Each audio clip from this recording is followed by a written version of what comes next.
శ్రీనివాసరెడ్డి మాట్లాడుతున్నారు. లైవ్ చూద్దాం. అనేక ఇంటర్నల్ ఒప్పందాలు మీన్స్ ఆ రాష్ట్రానికి కూడా కొంత బెనిఫిట్ ఇచ్చే విధంగా ఈ 148 మీటర్ల ఒప్పందాన్ని తీసుకొచ్చారు. 148 మీటర్ల ఒప్పందం మనం తీసుకొచ్చేది కాదు. మీ ప్రజెంటేషన్లో ఆనాడు ఆ మహారాష్ట్ర గవర్నమెంట్ 148 మీటర్లకని వాళ్ళు స్టార్టింగ్ నుంచి ఏ వర్డ్ అన్నారో చివరి వరకు ఆ 148 వరకే ఒప్పుకున్నారు. మళ్ళీ వాళ్ళు ఫస్ట్లో వాళ్ళు అడిషనల్ డిమాండ్స్ ఏం పెట్టలే. ఒకవేళ మీరు పవర్ ప్రాజెక్టు పెడితే దాంట్లో మాకు షేర్ రావాలి, మా ఆయకట్టు ఇంతకి వాటర్ మేము వాడుకుంటాం, XYZ అనే టర్మ్స్ ఏమీ దాంట్లో పెట్టలేదు. ఏదైతే 148 మీటర్లు అనే తెచ్చేది ఆతృతతో అడావుడిగా ఏదో నా మార్కు కనపడాలనే తాపత్రయం కనపడుతుంది తప్ప రాష్ట్ర ప్రయోజనాలని అక్కడ వదిలేసిన మాట వాస్తవమా కాదా? Number 1 point. నెంబర్ 2, డ్యామ్ కట్టారు సార్, మీ టెండర్స్ ఎలా జరిగి, టెండర్లో క్వాలిఫికేషన్స్ ఏంటి, ఇతరత్ర ఏంటి, ఎలా కట్టారు, మీ క్వాలిటీ ఏంటి అనేది కాదు. మీరు ఏదైతే డ్యామ్ కట్టేటప్పుడు ఏవైతే సేఫ్టీ మెజర్స్ తీసుకుంటారో లేకుంటే ఆ టెక్నికల్గా డిజైన్స్ అప్రూవ్ చేస్తారో యాజ్ పర్ శాంక్షన్ చేసేటప్పుడు మీరు అప్ స్ట్రీమ్ కట్ ఆఫ్ వాలు, డౌన్ స్ట్రీమ్ కట్ ఆఫ్ వారు మీరు డయాఫ్రమ్ వాలు ఆర్సీసీ కాంక్రీట్తో వేయాలన్నది మీకున్న నామ్స్. దాన్ని మీరు డీవియేట్ అయి నిజంగా మీరు ఆర్సీసీతో కట్ ఆఫ్ వాల్ వేసి ఉంటే కట్ ఆఫ్ వాల్ వేసి దాని మీద మీరు ర్యాఫ్ట్ వేసి ర్యాఫ్ట్ మీద డ్యామ్ మీరు పర్ఫెక్ట్ గా కట్టి ఉంటే మీకు వాటర్ ఇన్లెట్ అయి ఉండకపోతే ఈనాడు ఈ మేడిగడ్డ గాని, దీనిపైనున్న డ్యామ్ గాని, ఆ పైనున్న డ్యామ్ గాని ఈ ప్రమాదం జరిగి ఉండేదా? మీకు ఈ పర్మిషన్స్ ఇచ్చేటప్పుడు కాంట్రాక్టర్కి డయాఫ్రమ్ వాలు ఆబ్లిక్ ఇంకొక టర్మినాలజీ ఏదో పెట్టారు, సెకండ్ పాయింట్ అని పెట్టారు, సెకండ్ పైల్.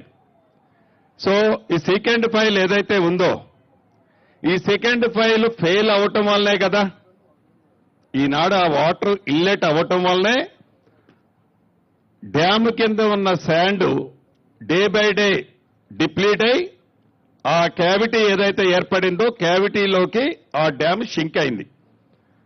లేకుంటే ఇంకొక డ్యాము క్రాకులు ఇచ్చింది, ఇంకొక డ్యాము ఇబ్బందుల్లో ఉంది.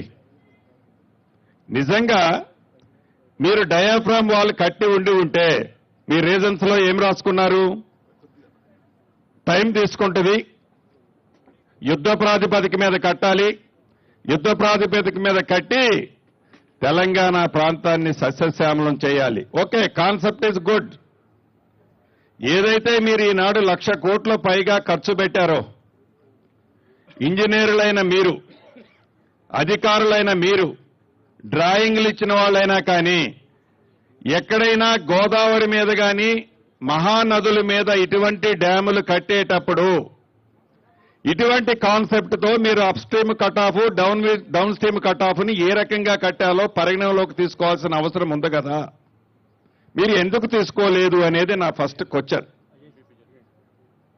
సెకండ్ క్వశ్చన్, మీరు డ్యామ్ కట్టిన మరుసటి సంవత్సరమే ఇందాక ఈఎన్సీ గారు చెప్పినట్లు మేము ఎక్స్పెక్ట్ చేసిన 28 లక్షల క్యూసెక్లు డ్యామ్ కట్టిన 2వ సంవత్సరమే సర్ప్లస్ అయింది అంటున్నారు. ఎస్, మీరు ఏదైతే ఎస్టిమేట్ చేశారో 28 లక్షలకో 30 లక్షలకో ఎస్టిమేట్ చేశారు. ఈ 28 లక్షలు 30 లక్షలు మీరు ఎస్టిమేట్ చేసిన క్యూసెక్లు డిశ్చార్జ్ అయినప్పుడు మీ డ్యాములు డౌన్ స్ట్రీమ్ లో ఏదైతే ప్రొటెక్షన్ వర్క్స్ చేశారో ప్రొటెక్షన్ వర్క్స్ ఒక్క ఫ్లడ్కే వాషౌట్ అయ్యాయి. అసలు ఏమి మీరు డిజైన్ చేసినట్టు ఆ ఫ్లడ్కి డౌన్ స్ట్రీమ్ లో మీరు ఏదైతే ప్రొటెక్షన్ వర్క్స్ చేశారో ఇవాళంతా శాండ్ మేత వేసిందో, ఏదైతే మీరు హెవీ బ్లాక్స్ తో మేము ప్రొటెక్షన్ వర్కులు చేశామంటున్నారో అవన్నీ వాషౌట్ అయి మీరేదైతే డౌన్ స్ట్రీమ్ కట్ ఆఫ్ కూడా ఎక్స్పోజ్ అయిన మాట నిజమా కాదా? దానికి ఈ రోజు వరకు రెమెడీ ఏం చేశారు? Second point. థర్డ్ పాయింట్, ఏదైతే ఈ రోజు కుంగిపోయింది 2022 ఏప్రిల్ 28 నాడు, మరి ఎగ్జిక్యూటివ్ ఇంజనీర్ అతనే ఉన్నాడా మారాడా నాకు తెలియదు. 2022 ఏప్రిల్ 28వ తారీఖు నాడు మీ ఎగ్జిక్యూటివ్ ఇంజనీర్ ఏదైతే ఇక్కడ ఈనాడు కూలిపోయిందో, ఏదైతే షింక్ అయిందో, ఇక్కడ ప్రమాదం ఉంది, ఇక్కడ హెవీ సీపేజ్ వస్తుంది, ఈ సీపేజ్ ని ఇమీడియట్లీగా మీరు రెక్టిఫై చేయకపోతే డేంజర్ ఉందని మీ ఎగ్జిక్యూటివ్ ఇంజనీర్ మీ పై అధికారులకు ఏదైతే కన్స్ట్రక్షన్ చేసిన కంపెనీలకు లెటర్లు రాశారు. దాని మీద ఆ రోజే మీరు శ్రద్ధ తీసుకొని ఉంటే ఆనాడు ప్రభుత్వం, ఆనాడున్న ముఖ్యమంత్రి, ఇరిగేషన్ శాఖ మంత్రిగా ఉన్న ముఖ్యమంత్రి గారు మీరు శ్రద్ధ తీసుకొని ఉంటే ఈనాడు ఈ డ్యాముకి మీరు చేసిన తప్పులు కొంతైనా శ్రద్ధ తీసుకొని ఉంటే మళ్ళీ వాటర్ లేని టైంలో రెక్టిఫై చేసి ఉంటే ఈనాడు ఈ పరిస్థితి వచ్చి ఉండేదా? దాని మీద ఉన్నతాధికారులు ఏం చర్య తీసుకున్నారు? దాన్ని బాధ్యులను ఎవరిని చేశారు? ఆ బాధ్యులను చేసిన వారి మీద ఎవరి మీద యాక్షన్ చేసుకుంది ఆనాడు ప్రభుత్వం డ్యాములు కట్టే దాంట్లో చూపించిన ఉత్సాహం, టెండర్లో పిలిచిన చూపించిన ఉత్సాహం, డ్యాములు కాపాడే దాంట్లో ఎందుకు ఉత్సాహం చూపలేదు? అంటే ఇక్కడ మీ పర్సనల్ ఇంట్రెస్ట్ లేదనే కదా వీటిని వదిలేసింది. డ్యాములు కడితే చాలు, డ్యాములు కడితే వాటి మానాన్ని అయిపోతాయి, వాటిని మనం కాపాడినా కాపాడిపోయినా మన పర్సనల్ ఇంట్రెస్ట్ ఫుల్ఫిల్ అయింది కాబట్టి డ్యాములు ఏమైపోయినా పర్వాలేదనే కదా వదిలేసింది. ఇటు అధికారులు కానీ, అటు ఆనాడున్న ప్రభుత్వం, ఇరిగేషన్ శాఖ మంత్రి గారు కానీ ఈ వేదిక ద్వారా వారిని నేను ప్రశ్నిస్తున్నా. దీనికి ఆన్సర్ కూడా చెప్పాల్సిన అవసరం ఉంటుంది. ఇక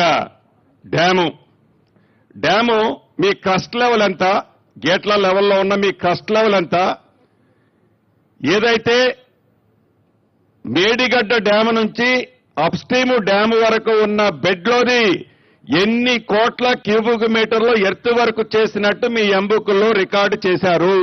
దాంట్లో ఎన్ని వందల కోట్లు డ్రా చేశారు. అసలు ఆ బెడ్లో ఉన్న సిల్ట్ రిమూవ్ చేయాల్సిన అవసరం మీకేమొచ్చింది? ఎందుకంటే డెడ్ స్టోరేజ్ అది. మీరు అప్పుడు తీశారు, మళ్ళీ వాటర్ ఫ్లో వచ్చింది, ఇవాళ శాండ్ బెడ్లోకి వచ్చింది. వేస్ట్ మెటీరియల్ కింద ఎన్ని కోట్ల క్యూబిక్ మీటర్లు మీరు రిమూవ్ చేశారు? ఆ ఎన్ని కోట్ల క్యూబిక్ మీటర్లకి ఎన్ని వందల క్యూబిక్ మీటర్లు ఆనాడు ఎవరికి దాన్ని డ్రా చేసి ఇచ్చారు? టెక్నికల్ గా దాన్ని మీరు ఎలా సపోర్ట్ చేసుకుంటారు? వీటి మీద తప్పకుండా ఈ డ్యాముకు సంబంధించింది. ఇక పై డ్యాము కూడా సిమిలర్. ఈ క్వశ్చన్స్ అన్నీ కుంగిపోయిన డ్యాము కానీ, క్రాక్లు వచ్చిన డ్యాము కానీ, ఇంకా భవిష్యత్తులో ఇబ్బంది కలిగేది కానీ, నేనైతే ఒకటి నా డౌట్ క్లారిటీగా మీకు చెప్పేది, ఈ పిల్లర్స్ ఒక పిల్లర్తోనో, 2 పిల్లర్తోనో, 3 పిల్లర్లతోనో ఆగుతుందని నేను అనుకోవటం లేదు మంత్రి గారు. ఇది up stream cut off, downstream cut of ఏదైతే ఉందో దాన్ని ప్రాపర్ గా చెయ్యని కారణంగా ఈనాడు ఈ డ్యాములకి వచ్చిన పరిస్థితి. రెండోది క్వాలిటీ ప్రాపర్ గా చేయకపోవటం వల్ల వచ్చిన రెండో పొరపాటు. మూడోది ఏదైతే రాఫ్ట్ వేశారో ఆ రాఫ్ట్ కింద ఉన్న శాండ్ ని కాంపాక్ట్ చేశామని చూపించిన మీరు దాన్ని ప్రాపర్ గా కాంపాక్ట్ జరిగి ఉంటే ఈనాడు ఈ డ్యాములకి ఈ పరిస్థితి వచ్చి ఉండేది కాదు. ఈ ఒక్క డ్యాము, ఒక్క పిల్లరు అనేది ఇప్పుడున్న మన ప్రభుత్వం కాదు. ఇది యావత్తు తెలంగాణ రాష్ట్రంలో ఉండే 4 కోట్ల ప్రజలకు సంబంధించిన ఆస్తి. ఇది ఒక ఈ ప్రభుత్వందో ఆ ప్రభుత్వందో కాదు. అది కూడా డబ్బులు సర్ప్లస్ ఉండి మనం కట్టలేదు. ప్రతి రూపాయిని అప్పు చేసి 10 నుంచి 12% వడ్డీకి తెచ్చి కట్టిన ప్రాజెక్టులు ఇవి. వీటిని అప్పటి ఉన్న ప్రభుత్వం ఇంట్రెస్ట్ ఏంటో ఇందాక నేను చెప్పిన దాంట్లో మీకు అర్థమైంది. అధికారులు ఎందుకు శ్రద్ధ తీసుకోలేదో అర్థమైంది. మా కోమటిరెడ్డి గారు ప్రశ్నించినట్లు అధికారుల్ని ప్రభుత్వంలో ఉన్న మేము ప్రశ్నిస్తుంటాం, ఇలా చేయమంటాం. మేము చేయమని అన్నప్పుడు టెక్నికల్ ఫీజిబిలిటీస్ మీరు ఎందుకు ఆనాడు ఎక్స్ప్లెయిన్ చేయలేదు? నిజంగా మేము ప్రెజర్ పెట్టి ఉంటే మీరు ఆనాడే ఇందాక మా కోమటిరెడ్డి గారు అన్నట్లు మేము చేయలేం సార్ అని మీరు ఎందుకు డ్రాప్ అవ్వలేదన్నది కూడా నా ప్రశ్న. ఇది ఒక్క డ్యామే కాదు, పైనున్న అన్ని డ్యాములకు కూడా వర్తించుద్ది. రెండవది, ఈ పంపులు ఏదైతే పంపులు మునిగాయి, పంపులు మునగటానికి కారణం నిన్ననో మొన్ననో చూశాను ఆ పెంటారెడ్డి గారి స్టేట్మెంట్ కూడా. నేను ఆ రోజే చెప్పాను 152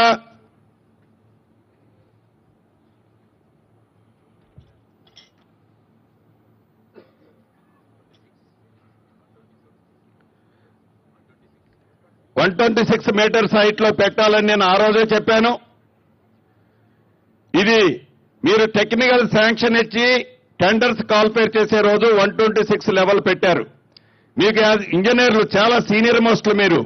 ఇది 28 లక్షల క్యూసెక్లు డిశ్చార్జ్ వస్తుందా, 30 లక్షల క్యూసెక్లు డిశ్చార్జ్ వస్తుందా, వచ్చినప్పుడు లెవెల్ ఎంత వస్తుందో మీకు తెలియంది కాదు.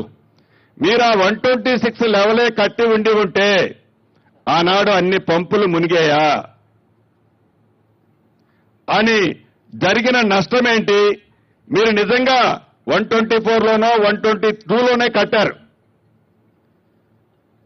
మీరు ఆ పంపులకి ముందు స్టాప్ లాక్ గేట్స్ ఉన్నాయి మీవి.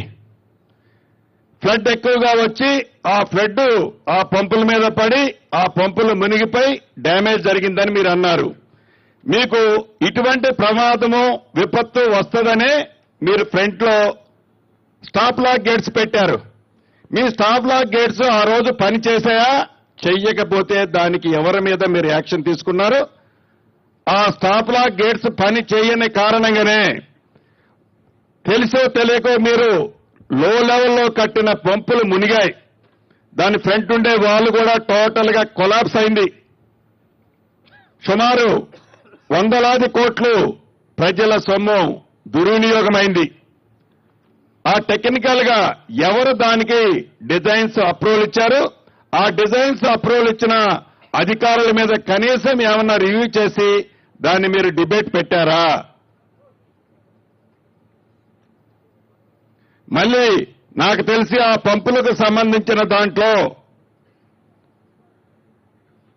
రాష్ట్ర ప్రభుత్వం నుంచి మళ్లీ డబ్బులు ఇచ్చే కార్యక్రమంలో భాగంగా ఒక ఫైల్ సర్క్యులేట్ అవుతుంది, ఫైనాన్స్ లో ఉందని నాకు తెలిసింది. ఇది నిజమా అబద్ధమా? ఇస్తే ఏ యాక్ట్ ప్రకారం వాళ్ళకి డబ్బులు ఇవ్వాలని మీరు అనుకుంటున్నారు?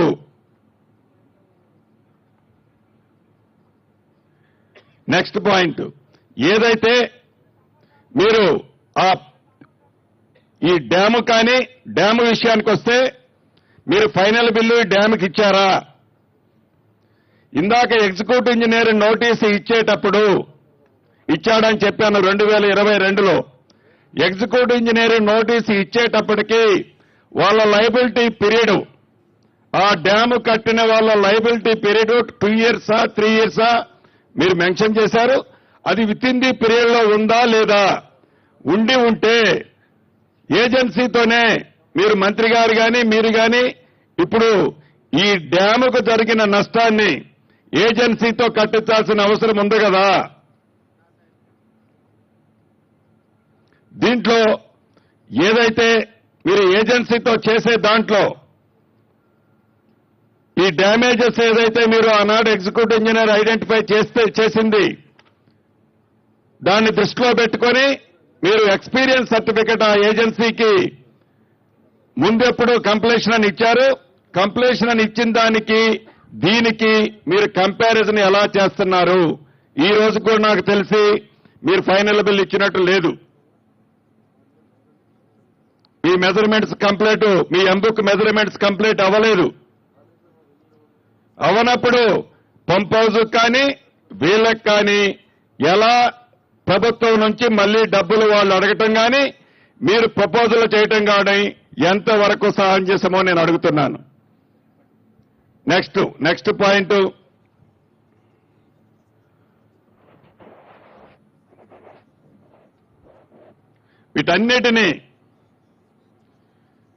వీటన్నిటినీ దృష్టిలో పెట్టుకొని ప్రజల సొమ్ముని గత ప్రభుత్వం ఏదైతే